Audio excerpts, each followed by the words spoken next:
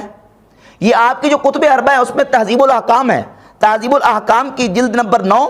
اور روایت کا نمبر 1000 صفحہ نمبر 1339 ہے، اس میں یہ لکھا ہوا کہ حضرت مولا علی رضی اللہ تعالیٰ نے اپنی بیٹیوں میں کلثوم کا نکاح حضرت عمر رضی اللہ عنہ کے ساتھ کیا۔ یہ الاستبصار ہے کتب اربع میں سے، الاستبصار جلد نمبر 3 صفحہ نمبر 477 یہ روایت موجود ہے۔ اس کے علاوہ یہ مناقب آل ابی طالب ابن شہر و شوب کی ہے، اس میں صفحہ نمبر 848 پر یہ بات موجود ہے کہ مولا علی رضی اللہ تعالیٰ عنہ کی بیٹی سیدہ ام کلثوم بنت فاطمہ رضی اللہ تعالیٰ عنہ کا نکاح حضرت عمر کے ساتھ ہوا، تو کیا آپ اس کو ماننے کے لیے تیار ہیں؟ اس کے علاوہ ناسخ التواریخ میں، انوار نعمانیہ میں، بہار الانوار میں، اور منتہی الاعمال شیخ عباس قمی کی، مجالس المومنین نور اللہ شوستری کی، اور وسائل الشیعہ، مسالک الرفع، عامرات العقول، درجنوں کتابیں ہیں جن میں یہ لکھا ہوا ہے کہ سیدہ مولا علی رضی اللہ تعالیٰ عنہ نے اپنی بیٹی سیدہ ام کلثوم رضی اللہ تعالیٰ عنہ کا نکاح حضرت عمر فاروق رضی اللہ تعالیٰ عنہ کے ساتھ کیا ہے۔ تو کیا یہ کتابیں آپ کی کتابیں نہیں ہیں؟ یہ وہ کتابیں ہیں قرآن مجید کے بعد جو سب سے معتبر اور مستند کتابیں ہیں، ان کے ہاں مانی جاتی ہیں، ان میں یہ بات موجود ہے کہ مولا علی رضی اللہ تعالیٰ عنہ نے اپنی بیٹی سیدہ ام کلثوم کا نکاح حضرت عمر کے ساتھ کیا ہے، تو کیا آپ اس کو مانیں گے؟ حدیث کو ماننے کے لیے تیار نہیں، جبکہ آپ کے اصول کے مطابق یہ روایات جو ہے بالکل درجہ صحت کو پہنچتی ہیں اور صحیح روایات ہیں۔ تو اب ہم آتے ہیں ان روایات کی طرف جو انہوں نے پیش کی۔ اس سے پہلے اس واقعے کے بطلان کے لیے ایک میں روایت پیش کروں گا۔ اب اس واقعے کو ہمارے ہاں اہل سنت کی کتابوں سے ہم مختلف جہات سے اس کو باطل کرا دیتے ہیں۔ ایک جہت اس کی یہ ہے کہ اس واقعے میں الاختصاص میں بھی دیگر کتابوں میں لکھا ہے کہ سیدہ فاطمہ رضی اللہ تعالی عنہا کے ہاں جو بچہ پیدا ہونے والا تھا وہ شہید ہو گیا اور اس کا نام محسن تھا۔ اب ہم اہل سنت کی جب کتابیں اٹھا کے دیکھتے ہیں تو یہ امام بخاری رحمۃ اللہ کی کتاب ہے الادب المفرد، اس میں روایت کا نمبر ہے 846، اور مسند احمد ابن حنبل پہلی جلد روایت کا نمبر 771 اور 956 نمبر روایت ہے۔ مولا علی رضی اللہ تعالیٰ عنہ نبی کریم علیہ السلام کی بارگاہ اقدس میں یا رسول اللہ تعالیٰ نے بیٹا عطا فرمایا، فرمایا نام کیا رکھا ہے؟ عرض کی اس کا نام حرب، فرمایا وہ تو حسن ہے۔ پھر دوسرے بیٹے کی ولادت ہوئی، عرض کی حضور اللہ نے بیٹا عطا کیا، فرمایا نام کیا رکھا ہے؟ تو عرض کی اس کا نام حسین رکھا ہے، اس کا نام حرب رکھا ہے، فرمایا وہ تو حسین ہے۔ تیسرا بیٹا جب پیدا ہوا تو عرض کی یا رسول اللہ نے بیٹا عطا فرمایا، فرمایا نام کیا رکھا ہے؟ تو عرض کی حضور اس کا نام بھی حرب رکھا ہے۔ تو نبی پاک علیہ السلام نے فرمایا وہ تو محسن ہے۔ وہ جو محسن نبی علیہ السلام نے ان کا خود نام رکھا ہے اپنی ظاہری حیات طیبہ میں۔